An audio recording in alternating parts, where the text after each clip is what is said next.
হযরত আলী রাদিয়াল্লাহু তাআলা আনহুর একটা বিখ্যাত কথা আছে।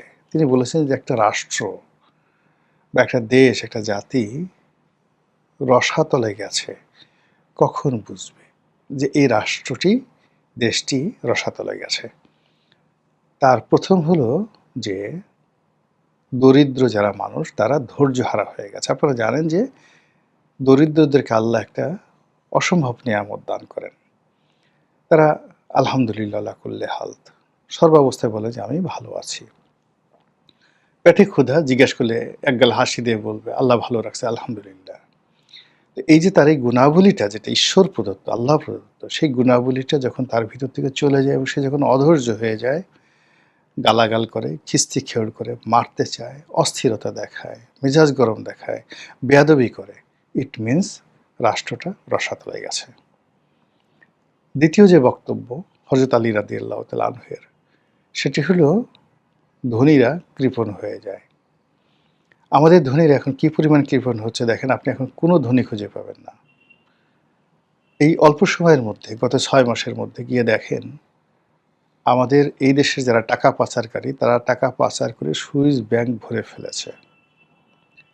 সরকারের রেকর্ড অনুযায়ী যে পরিমাণ নতুন কোটিপতি এই গত ২ বছরে যুক্ত হয়েছে কিংবা গত ৬ মাসে যুক্ত হয়েছে, তা অতীতের সকল রেকর্ডকে ব্রেক করে ফেলেছে। এবং এই টাকা তারা দেশের মিল করছে না, কারখানা করছে না, ইন্ডাস্ট্রি করছে না, সরকারকে ট্যাক্স দিচ্ছে না। শুধুমাত্র আলিবাবা ৪০ চোরের মতো তারা টাকা উপার্জন করছে, কালেকশন করছে, ছিনতাই করছে, রাহাজানি করছে, ডাকাতি করছে এবং সেই টাকাগুলো আবার নিজেদের নিরাপদ ভোগ দখলের জন্য দেশের বাইরে পাচার করে দিচ্ছে। ফলে আমরা রীতিমতো ফোকলা হয়ে যাচ্ছি। আর সেই ফোকলা হওয়ার মধ্যে যখন এরকম বিদ্যুৎ নিয়ে সমস্যা হয়, বিদ্যুতের বিল নিয়ে সমস্যা হয়, তখন আর মানুষ এই ব্যাপারে ধৈর্য রাখতে পারছে না। মানুষ নিজেকে স্থির করতে পারছে না। ফলে বিদ্যুতের বিল নিয়ে, প্রিপেড মিটার নিয়ে, বিদ্যুৎ বিভ্রাট নিয়ে সারা বাংলাদেশে একটার পর একটা ঘটনা ঘটে যাচ্ছে। এবং তারই প্রেক্ষিতে বিদ্যুৎ বিভাগ থেকে একটা প্রথমে সতর্ক জারি করা হলো, যারা এই ধরনের বিদ্যুতের বিল নিয়ে উল্টাপাল্টা কথাবার্তা বলবে তাদের বিরুদ্ধে আইনি ব্যবস্থা নেওয়া হবে। আবার পরে দেখা গেল নিজেরা সেই জিনিসটিকে থেকে ফিরে এসে সেটা তারা উইথড্র করলো। আমি মনে করি এই সমস্যাটা খুব দ্রুত সমাধান করা উচিত, কোনো রকম বাছবিচার না করে।